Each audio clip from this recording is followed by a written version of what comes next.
Naturopath के माध्यम से कैसे पीसीओडी की समस्या को जड़ से खत्म करें?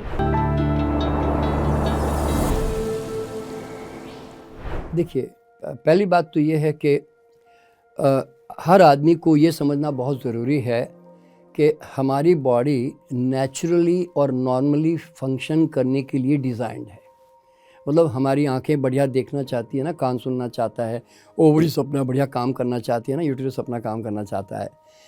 आप इसमें बाधाएं पैदा करते हो, और वो बाधाएं कैसे पैदा करते हैं? क्योंकि लंबे समय से मानव जो है ना उसने आहार को बहुत ज़्यादा प्रोसेसिंग करने की आदत डाल दी। प्रोसेसिंग यानी कि कुकिंग और या रिफाइनमेंट, ये दो चीज़ें होती है ना। तो उससे क्या हो गया कि बॉडी में बहुत सीवियर डेफिशिएंसी डेवलपमेंट होने लग गई। क्योंकि इसमें क्या होता है, जैसे मैग्नीशियम है, जिंक है, ये सब जो बॉडी की नीड होती है, मैग्नीशियम है, जिंक वगैरह जो चाहिए इसके लिए, फिर बाद में विटामिन ई चाहिए, विटामिन डी चाहिए। तो ये जितने भी जो हमारे बॉडी में जो एक केमिकल जो एक बैलेंस का जो हमें उसकी पूर्ति करनी पड़ती है ना, वो हम कर नहीं पाते हैं क्योंकि वो डेफिशिएंट फूड है हमारे लिए। तो ultimately I can call this as an deficiency disease also. तो और साथ में फ़ैट का ज़्यादा कंज्यूम करना, ये समझ लो एक प्रकार से, मतलब कार्बोहाइड्रेट और शुगर्स और फैट इनका कंज्यूम ज़्यादा करना। तो आप इन चीज़ों को जब इनके कारण आपकी बॉडी अबनॉर्मल फंक्शन कर रही है, तो सवाल पैदा क्या होता है कि भाई बॉडी तो बोलते हैं ना, वो तो आराम से रास्ते पे चल रहा था, तुम ही जाके उसको छेड़ के ना इधर उधर भगा रहे हो बेचारे को, बॉडी को मतलब डिस्टर्ब कर रहे हो उसके फंक्शन को। तो आप जैसे ही कॉज को रोकते हैं, यानी कि अगर आप हमारे जीवन में जो अब जो खाने घुस चुके हैं, अभी आप अगर सुबह से शाम तक अगर आप देखोगे कि जैसे चाय, कॉफ़ी और अल्कोहल और ये सब चीज़ें जो चॉकलेट वगैरह घुस चुके हैं ना, तो इसमें जो कैफ़ीन होता है ना, तो caffeine is also one of the influencer, ठीक है ना, वो भी एक कारण बनता है। अब वो एक हैबिट ज़्यादा हो गई है कि खूब हम दिन भर 2-4 बार भी पी लेते हैं कई बार। और इसके अलावा एक और बाद में जो है हमारा, अगर खाना ध्यान से देखें कि हम जनरली आजकल बेकरी प्रोडक्ट्स पे बहुत ज़्यादा आ गए हैं। मतलब सुबह सबका नाश्ता ब्रेड ने, सैंडविच ने, कॉर्नफ्लैक्स ने, जो बिल्कुल रिफाइंड स्टार्चेस हैं सारे के सारे, है ना। और तो ये एक बहुत बड़ा, और इवन हमारे चावल रिफाइंड है, दालें सब रिफाइंड है, छिलके किसमें है नहीं।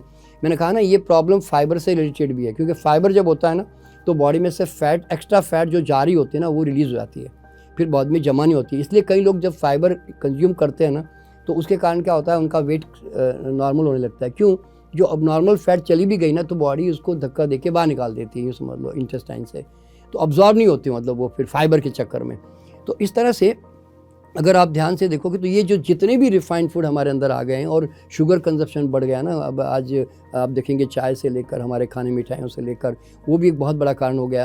तेल सारे हमारे रिफाइंड हो चुके हैं। तो अगर आप ध्यान, और फिर सेडेंट्री लाइफस्टाइल जुड़ जाती है, तो फिर कैलोरी कंजप्शन बड़ा कम हो गया। देखिए, आदमी जो है ना हैबिचुअली ज़्यादा खा रहा है। उसकी नीड अगर मान लो 500 ग्राम की है, तो वो 1500 ग्राम खा रहा है, यूँ समझ लो। मतलब इतना ज़्यादा क्यों? ब्रेकफास्ट करेगा ही, लंच करेगा ही, डिनर करेगा ही, इन बिटवीन स्नैक्स खाएगा ही। तो उसको क्या लगता है कि खाते रहो जी हर वक्त बस। तो बॉडी की वो नीड से ज़्यादा इस्तेमाल कर रहा होता है, समझे ना। तो ये सारे जो इसके कारण हमारे जीवन में जो है ना, इसका बहुत बड़ा रोल प्ले हुआ।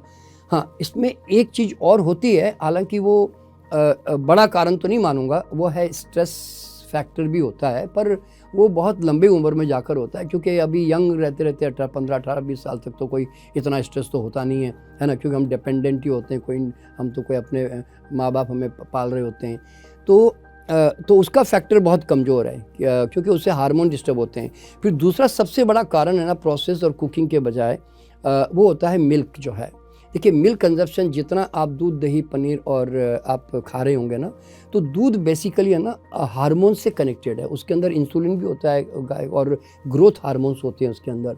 तो आप देखिए कि गाय के बछड़े को 2 साल में उसको 2000 पाउंड का बनाना है। आदमी का बच्चा 8-10 पाउंड का पैदा होता है और 20 साल में जाकर मैच्योर होता है। तो हमारी बॉडी के लिए ना वो बम्बार्टमेंट है एक प्रकार से, यूँ समझ लो हम एक प्रकार से हार्मोनल ड्रिंक पी रहे हैं। क्योंकि बचपन के बाद में गाय का बछड़ा भी नहीं पीता दूध तो, पर हम लोग अननेसेसरी, जब हमने गाय भैंसों को पाल लिया, बकरी को पाल लिया, हम उसके दूध भी पीने लग गए और ज़िंदगी भर पीने लग गए, जो बचपन के बाद नीड नहीं होती। तो देन आप एक प्रकार से स्टेरॉइड ले रहे हो, समझ लो आप, अगर दूध पी रहे हो तो इसीलिए अब कभी कभार शौक से पी लिया अलग बात है, लेकिन नॉर्मली अगर आप बॉडी को रेगुलर सप्लाई कर रहे हो ना, तो then you have to suffer. समझे ना। इसी तरह कई लोग बहुत ज़्यादा नॉनवेज लेते हैं जिसमें फ़ैट होती है, तो नॉनवेज में भी क्या होता है कि उसमें एक तो खास करके अंडे होते हैं, उसमें भी तो आफ्टर ऑल एक चिक को बाहर लाने के लिए तो हार्मोन्स होंगे ना, क्योंकि कोई भी चीज़ ग्रोथ जहाँ बढ़ाता है वहाँ पे हार्मोन्स होते ही हैं। तो आप एक हार्मोनल ड्रिंक खा रहे हैं ना, फिर मीट खा रहे हैं तो एक नॉन टॉक्सिक हार्मोन्स खा रहे हैं। क्यों? जब प्राणी को मारते हैं तो उस समय उसके अंदर एक बड़े फियर के टॉक्सिक हार्मोन रिलीज़ होते हैं, है ना। और हमारे आपके तो इस काम में तो वेजिटेरियनिज्म को हम इतना प्रमोट कर रहे हैं, तो हर एक को समझना चाहिए कि हम इतना टॉक्सिक और डेड फूड अपने बॉडी को कैसे दे सकते हैं। लेकिन खैर लोग अब खा रहे हैं अब आदत के मारे। तो ये सारे जो कारण है ना, ये मेजरली और प्लस एक्सरसाइज का थोड़ा लो हो जाना। तो इसलिए जितना योगा और एक्सरसाइज कोई करता है ना, तो फिर ये प्रॉब्लम उसको इतना फेस करना नहीं पड़ता, ठीक है ना। फिर हमारी एक और प्रॉब्लम इसके अंदर, वो है सर्काडियन रिदम। हमारे बॉडी में हम लोग जो आजकल नाइट वर्क करने लग गया ना रात को, तो उनकी साइकिल जो है बिगड़ गई है, क्योंकि हमें 9-10 बजे सो जाना चाहिए और सुबह 5-6 बजे उठ जाना चाहिए। तो अब वो साइकिल कई लोगों की जॉब के कारण बिगड़ भी गई हैं, और तो उसके कारण भी लोगों की जो है ना बॉडी के हार्मोन्स और केमिस्ट्री में ना बहुत बड़ा बदलाव आने लग जाता है। और महिलाएं भी आजकल नाइट ड्यूटी करने लग गई है ना सब कुछ। तो इसलिए जब तक, अब देखिए क्या होता है, ये सब कॉजेस है जो हमने अनजाने में इग्नोरेंटली जोड़ लिए हैं। अब आप जब तक इन कॉजेस को नहीं जानेंगे और निकालेंगे नहीं, देखिए मेरा मानना क्या होता है, बॉडी तो आपसे ज़्यादा परेशान है नॉर्मल काम करने के लिए। आप बॉडी को ठीक करने की कोशिश मत करो, आप सिर्फ उसकी जो कॉज है, जो डिस्टर्ब कर रहे हैं, जो डेफिशिएंसी क्रिएट कर रहे हैं, जो ओवर स्ट्रेन डाल रहे हैं, आप उसको ठीक कर दो ना।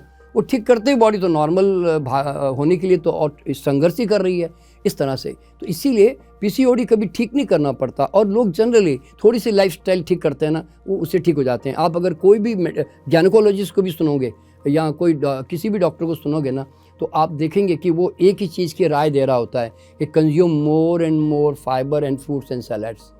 आप चाहे किसी का भी वीडियो उठा के देख लो आप दुनिया में, मतलब क्योंकि ये सब जानते हैं कि भाई बॉडी को डेफिशिएंसी हो रही है, तो फ्रूट सैलड्स और नट्स भी इसमें बहुत इंपॉर्टेंट है।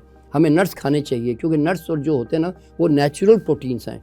तो इस तरह से तो अब इसका उपचार यही होता है कि अगर हम थोड़े दिनों तक हम मैक्सिमम अपने खाने में ग्रेन की मात्रा थोड़ी कम रखें, और हो सके तो फाइब्रस ग्रेन रखें।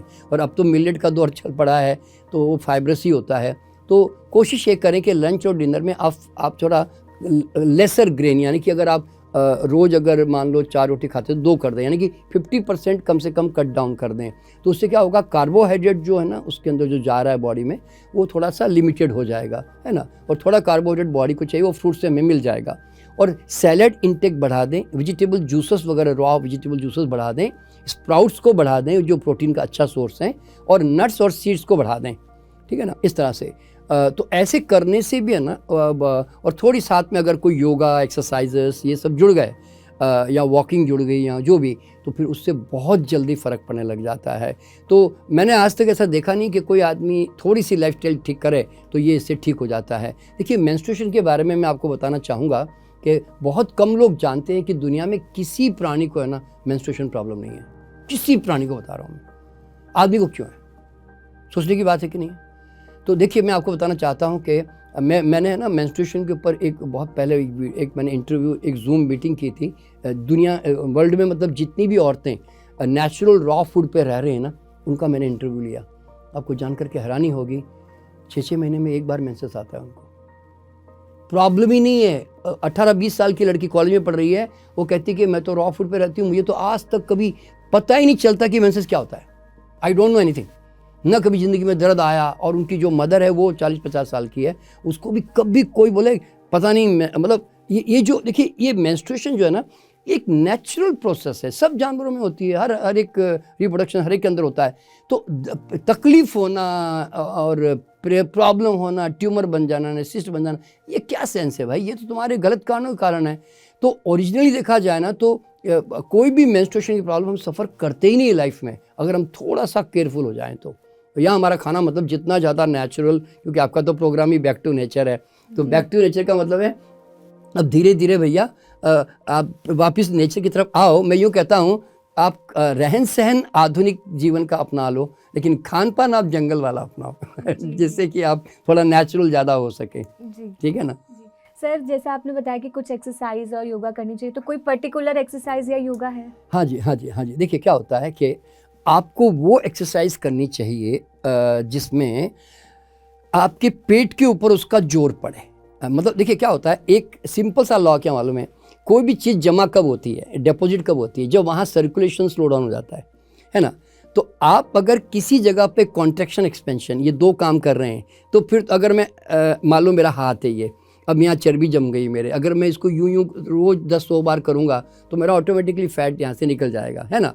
तो आपके वहाँ पे जो डिपोजिशन हो रहे हैं, तो आपको ऐसे व्यायाम करने चाहिए योगा के जिससे यहाँ पर स्ट्रेच पड़ता हो। जैसे बहुत सारे आसन हैं, जैसे एक प्रकार से मंडूकासन है जिसमें हाथ रखकर हम ऐसे मंडूकासन करते हैं, वो थोड़ा आपको देखना पड़ेगा अलग से कि ये आसन के नाम क्या होते हैं। और इसी तरह उत्थान पादासन करके एक है जिसमें ना एक टांग ऐसे धीरे से उठाओ सोकर और बड़े आराम से धीरे धीरे नीचे लेकर आओ, तो आप देखोगे पेट पे उसका स्ट्रेच पड़ता है ना। तो इसी तरह दोनों टांगे धीरे से उठाओ तो फिर वापस पेट पे स्ट्रेच पड़ता है, ठीक है। और फिर उल्टा लेटकर एक सलभासन कहते हैं। सलभासन में क्या होता है कि पीछे एक टांग पीछे की तरफ उठाते हैं, मतलब उल्टा लेट कर उठाते हैं, उसमें दोनों हाथ अंदर कर देते हैं और एक एक टांग धीरे धीरे उठाते हैं, फिर दोनों टांगे उठाते हैं, इस तरह से।